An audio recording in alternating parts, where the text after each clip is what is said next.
Welcome everybody, it's Selman. In this video we are going to be talking about more Nazi Zombies information because today not only did we get the trailer dropped, but Sledgehammer Games also had a panel at Comic-Con where they answered a boatload of questions that have some pretty interesting answers. Now the problem with this panel is that it wasn't live streamed and there wasn't that many people there, so not that many people actually know what was being said. But luckily for us, Sledgehammer Games himself and Charlie Intel both tweeted out everything that was being said there, so we do know a lot of what was actually going on there. So I'll link both of them down in the description if you guys want to check out the original tweets and everything, because I'm not going to be talking about all of them. I'm just going to be talking about like the ones that are actually important to gameplay or storyline. So anyways, with that out of the way, let's actually get into this video. So one thing they did talk about, and I guess this one was just a statement, but Michael Condrey, I believe, said Nazi Zombies has what you know and love, but with their Sledgehammer stamp. So that's pretty interesting. I kind of expected this actually, because I don't know what people were expecting inside this zombies mode, or at least this one specifically, because I think people were kind of thinking it's going to be different from the other ones, not going to have a round system, not going to have perks, or not going to have things that are kind of fundamental to the normal Call of Duty zombies. But I was kind of expecting the kind of same system working, of course, with their own twist, like they say with their Sledgehammer stamps, having it really dark, having their own twisted storyline or anything like that. That's what I've expected this entire time, but I don't know, I think people were kind of expecting some Dead Space type zombies game, but I don't know what they were thinking. But anyways, I'm personally happy about that, and I don't know how everybody else feels about it. But the next thing he said, and this one kind of worried me because I'm not entirely sure what to think about this one, because I don't know if I'm interpreting it wrong or what. Of course I'll explain just a second, or actually I'll explain right now, because he goes and says it's going to have the hardest Easter egg hunts you've ever been on. So this is interesting, because when I first hear the hardest Easter eggs,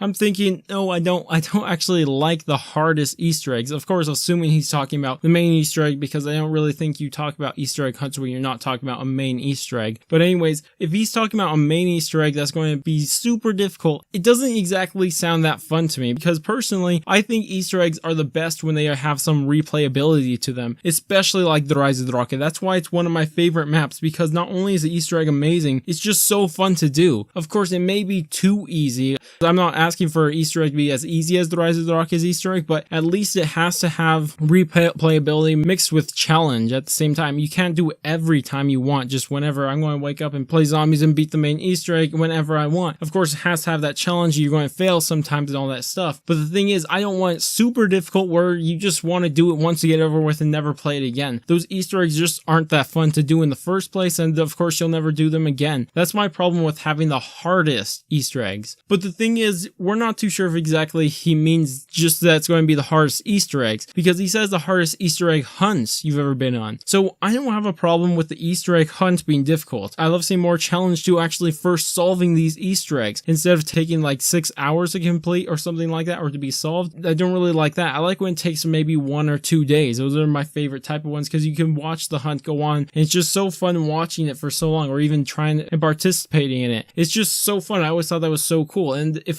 he means initially the Easter egg hunts are going to be really difficult, then I don't have a problem with it. As long as when you know the steps and you know what you're doing, then it shouldn't be that difficult. And I don't think even if you know the steps, you should be able to beat it just by knowing them. Of course, you need to practice, and of course be able to understand everything that you're doing, understand the map and everything before actually being able to do it. Now this next one, this one's probably the most important one that they've talked about. This one and the next one I'm going to talk about, because this person asks about perks and buildable objects, and he says yes, there are going to be perks, plus there's going to be a brand new reward system too. I don't know exactly the reward system he's talking about, because he was asking about buildable objects, and reward system doesn't exactly equal buildable objects, but I don't know exactly what he's getting at. I hope there's a shield. Infinite Warfare is missing a shield. I miss it so much. But of course, maybe they're not exactly going for that easy game, because obviously the shield makes your life 30 trillion times easier. But anyways, that's just another thing I want to build up, because perks and some sort of reward system are coming. The next one, like I said, is going to be super big too. It's going to be the mystery box and wonder weapons. And they said something pretty interesting, because first things first, they said they're going to have their version of the mystery box. So that's going to be cool to see. But also, it kind of made it sound like there's going to have multiple wonder weapons inside this mystery box, which is interesting because normally you only have one wonder weapon per map, but I'm not entirely sure because they also said that these wonder weapons are going to make you feel like a god for a while, which is interesting because, yeah, when you pull it out, you're going to feel like a god, but I'm not too sure if it's going to actually play like you're a god. Like, you're going to be able to annihilate zombies super easily, or what's exactly going to happen? Of course, overpowered wonder weapons, I can't really hate on them, but it's just that, you know, I don't think that's what they're going with. I love when they're in Treyarch games, that's absolutely great, but this one, I think they're trying to go with this more, I guess, difficult zombies mode and much more scary, but I don't know, I just thought that was worth bringing up too. But that's about it for the gameplay things they talked about here. Next, I want to talk about all the storyline things they talked about. Now, this one we already kind of knew about, but I decided I should bring it up because I personally talked about it inside my other videos. But they did say Marie and Claus's father was a toy maker, but before that, during World War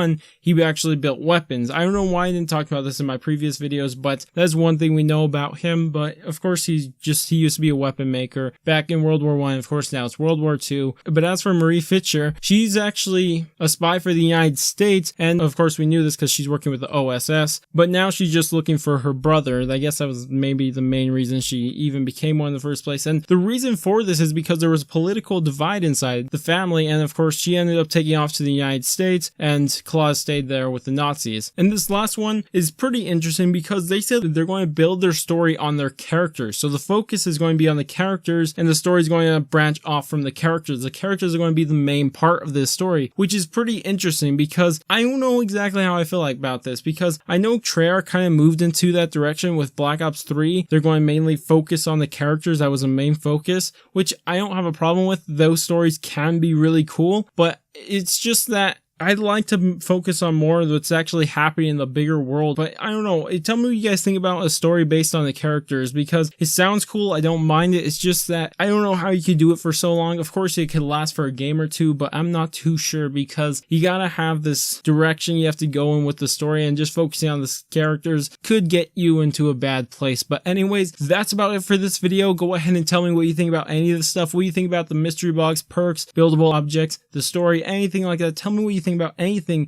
I talked about inside this video down in the comments. But anyways, that's about it for this video. If you guys did enjoy the video, go ahead and thumbs up. If you guys want to stay tuned for content similar to this, go ahead and subscribe. But I'm going to go, and I will catch you guys on my next video.